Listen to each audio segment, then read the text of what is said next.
Jadi kata Ahmad Deedat, akan kuberikan kepadamu uang 100 dolar. 100 dolar itu kalau duit kita sekarang ini mungkin 16 juta. Oh, bukan. 15 juta. Nah, ini kalau kamu mau membacanya. Nah, suruhlah baca.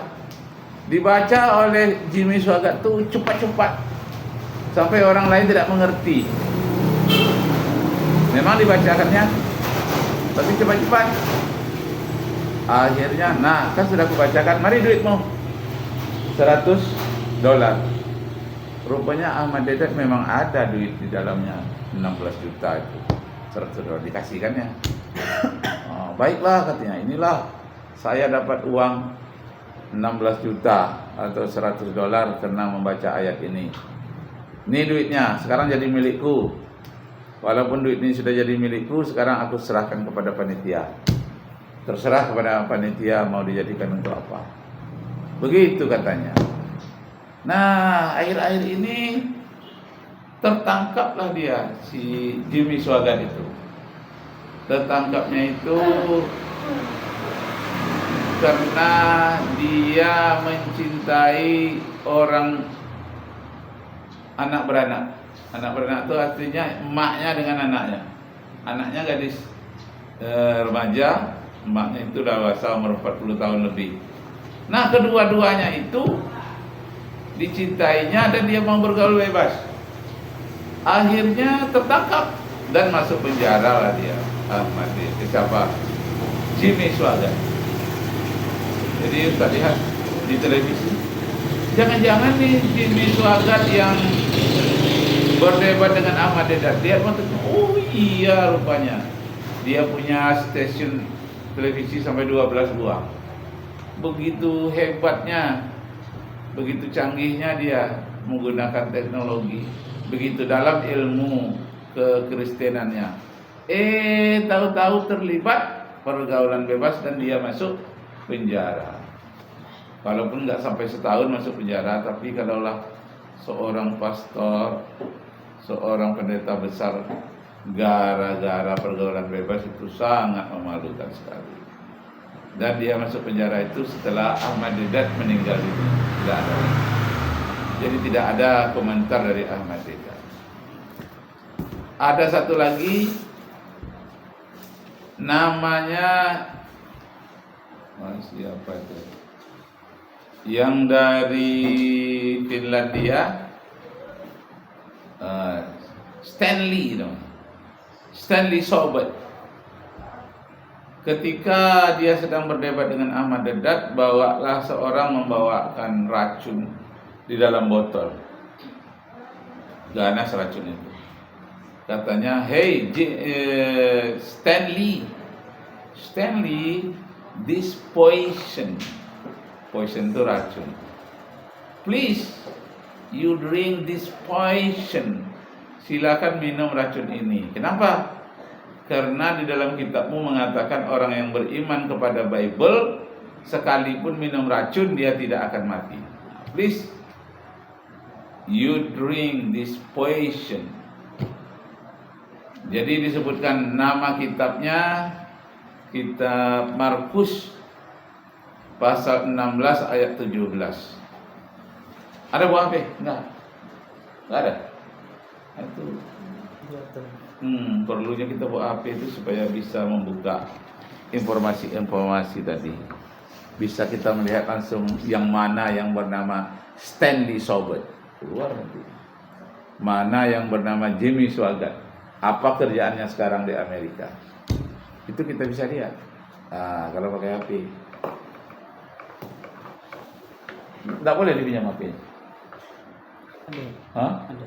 Boleh dipinjam. Coba pinjam HP. Ada. Ada. Coba buka. Terhubung ke internet.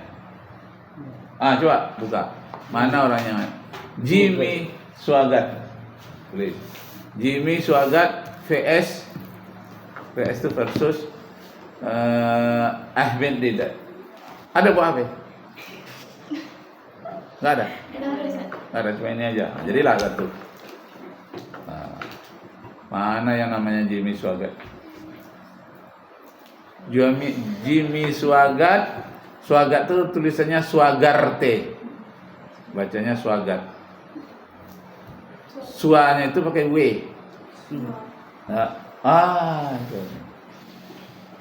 Betul. Jimmy Swaggart. Mana suaranya?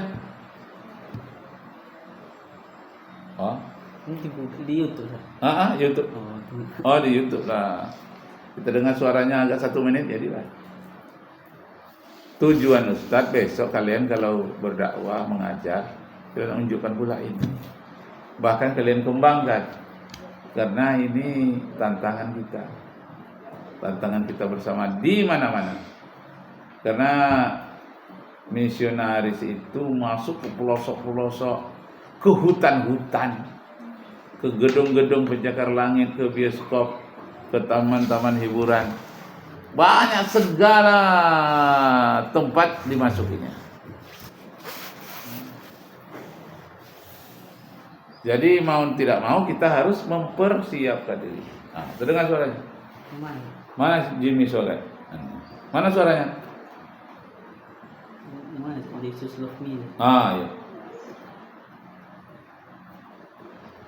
Jimmy Swaggart sudah buat PS Ahmad Dedat tadi? Belum. Dia PS itu artinya versus Jimmy Swaggart vs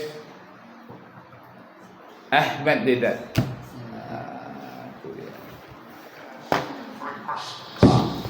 Three different personalities. That's what I see in this book. Itu Ahmad Dedat.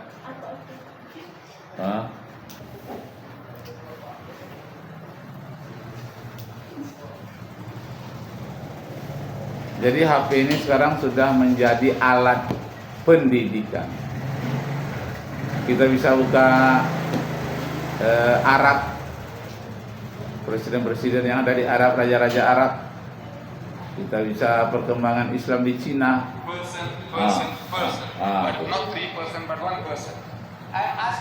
Ini Ahmad Dedatnya. Ini Ahmad Dedat. Ini baru pembukaannya ya? In a debate session between Jimmy Swaggart and Ini Jimmy Swaggart. Nah, ini dia orangnya. When I was asked to speak on the subject, who is Jesus? That is very basic. I know you all know that. That's not a question you're struggling to answer, but it's certainly a question that a lot of people are struggling to answer.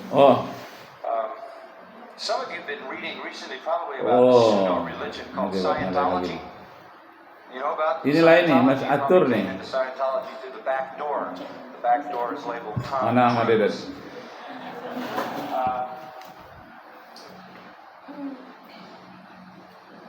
Scientology is a demonically informed pseudo-religion. Jimmy Swaggart PS Ahmad Dedat. Lah itu tuh, belum. Invented by a combination science fiction writer and medium by the name of L. Ron Hubbard. And L. Ron Hubbard wants to answer the question. Stop. Nah, coba cari Stanley Sobert. Sobert itu sober.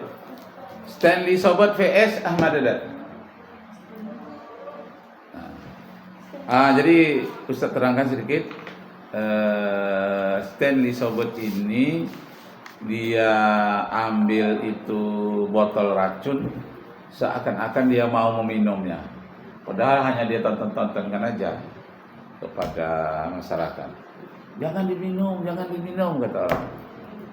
Jadi apa katanya, saya sejak lama diingatkan orang, kalau makan jangan bersama-sama dengan Ahmad Dedat, nanti kamu diberi racun.